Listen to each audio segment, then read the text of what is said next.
Hi, we're in front of Yasukuni Shrine in Tokyo. This was built in 1869 as the spiritual resting place for the 2.5 million Japanese who have given their lives to their country since 1853. But we're not here to talk about Yasukuni Shrine.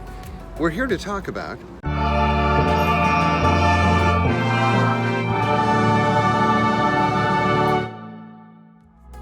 On My Niche.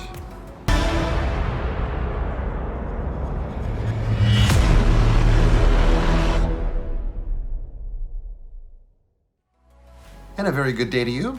Dennis Stowicki here, taking us through another short armchair adventure into once what was. Glad you're here. Today the topic is pirates, pieces of eight, and the lore of sunken treasure. We begin with the Spanish treasure fleet, established by King Philip II of Spain in 1566.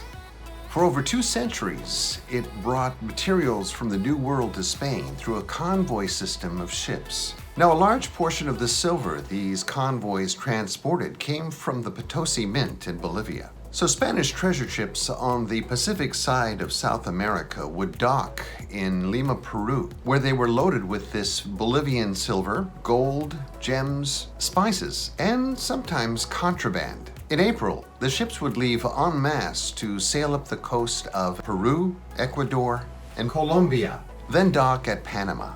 There they would unload the ships of their cargo and carry it by mule the 50 miles across Panama to the awaiting Atlantic-based Spanish fleet. Now, once loaded, they'd sail first to Cuba for provisions, then across the Atlantic to Spain. Schedules were often tight to avoid the tropical storm season.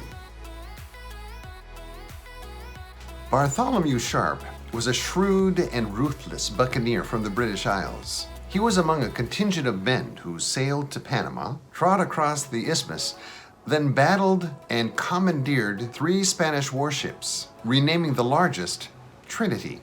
Sharp eventually assumed command as admiral, and in 1681 was terrorizing the settlements and capturing ships along the west coast of South America.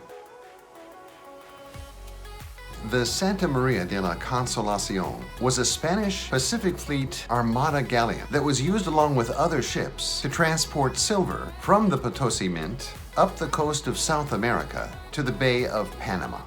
It was in April of 1681 that the armada of around 30-plus ships were to set sail for Panama before weather made the journey through the Caribbean and onto Spain treacherous. The Consolacion was the last to be loaded, but was delayed beyond the departure date for the fleet and was going to have to sail alone to Panama. When the journey began, the captain of the heavily laden galleon hugged the coast to limit its visibility to pirate ships that patrolled the long coastline of South America.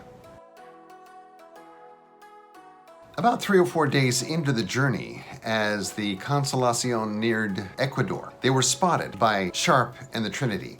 Sharp could tell through his glass that the ship was low in the water, likely heavily laden with treasure collected at the port in Lima. The captain of the Consolacion, Juan de Lerma, saw the distant ship turn towards him, and the chase was on.